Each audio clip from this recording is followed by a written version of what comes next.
বাগানে বাহারি রঙের মরিচ আমার সংগ্রহে আছে। তার মাঝে এটা হলো মরিচ ইয়ালোটা। ইয়েলো মরিচটার অনেক শখ ছিল। গত বছরও করেছিলাম অনেক। তবে সেভাবে ছবি ভিডিও করা হয়নি। এবারে যদিও ছাদে ওরকম ভাবে আসা হয়নি, তবে কিছু গাছ এখনো বেঁচে আছে, তাদের ফলাফল ভালো, আলহামদুলিল্লাহ। এই জন্য আপনাদের সাথে শেয়ার করার মতো মন মানসিকতা নিয়েই যে আজকে ছাদে আসলাম, যে আজকে অন্তত পক্ষে আমার মরিচ গাছের মরিচগুলো আপনাদের সাথে শেয়ার করি।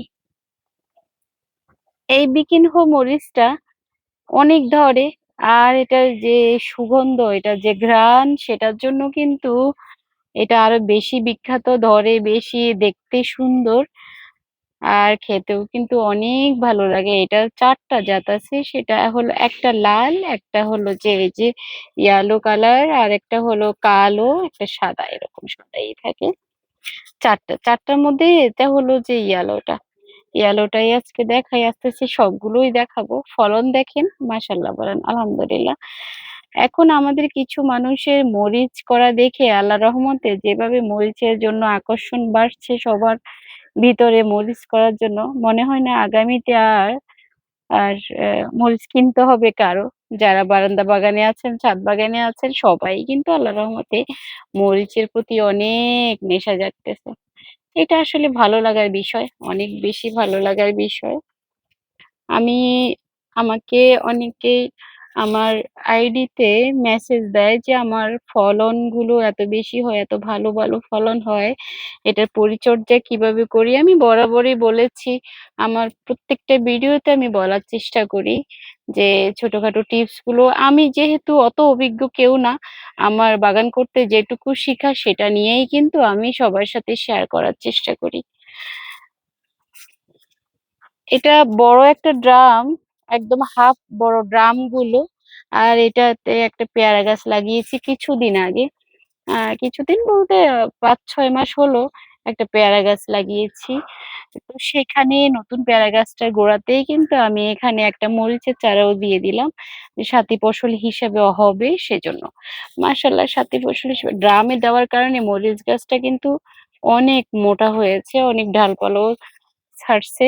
আমি এটা কাটাই ছাঁটাই তেমন একটা করিনি। তারপরে মরিচ দেখেন, আমি মরিচের চারাটা লাগানোর পর এটা, যেহেতু ফল গাছের ড্রামে লাগিয়েছি, ফল গাছের মাটি যেভাবে রেডি করে সেভাবেই আমি মাটি রেডি করেছি, নরমাল মাটি। আপনার ২ ভাগ ভার্মি কম্পোস্ট, গোবর সার আর ১ ভাগ মাটি। এভাবে করে আমি সব সবজি, ফল সবকিছুই কিন্তু ওভাবেই করি। ওভাবে করে আমি ফল গাছটা লাগিয়েছি, সেখানে আমি এই মরিচ গাছটা লাগিয়েছি। আর চারা লাগানোর পর একটু ৭ থেকে ৮ ইঞ্চি হওয়ার পর আমি মাথাটা ভেঙে দিয়েছি। এর পরবর্তীতে প্রতিনিয়ত প্রতি মাসে আমি গোবর সার দিয়েছি। গাছের গোড়াটা খুঁড়ে একটু গোবর সার দিয়ে দিয়েছি। আর হলো আমি প্রতি সপ্তাহে বাটিমেক আর হলো ইমিটাফ, এগুলো স্প্রে করেছি ২ টা একসাথে করে, ৫ মিলি করে লিটারে আমি স্প্রে করেছি, প্রতি সপ্তাহে মিস করিনি। আর যদি পোকামাকড় থাকে না থাকে তারপরেও কিন্তু আমি ওভাবেই স্প্রে করেছি। আজ এই যে ফলাফল দেখেন। আমার এটা অনেকে আইডিতে ছবি পোস্ট করার পর বলতেছে এআই এর মতো দেখতে। দেখেন, এআই না, এটা রিয়েল অরিজিনাল ফলন দেখেন। তো মরিচ গাছ, ফল গাছ, আমরা ছাদ বাগানে ফসল করতে গেলে অতিরিক্ত কীটনাশক ইউজ না করে নরমাল ভাবে যদি আমরা সবজি, ফল উৎপাদন করি, সেটা আমাদের জন্য ভালো। কি দরকার এত রাসায়নিক সার, এত কিছু দরকার নেই। এত এই ভেজালের ভিড়ে আমরা আমাদের ছাদ বাগান থেকে নিরাপদ সবজি উৎপাদন করি, এবং কি সবাই সেটাই সংগ্রহ করি। সবাই ভালো থাকবেন, সুস্থ থাকবেন। আল্লাহ হাফেজ।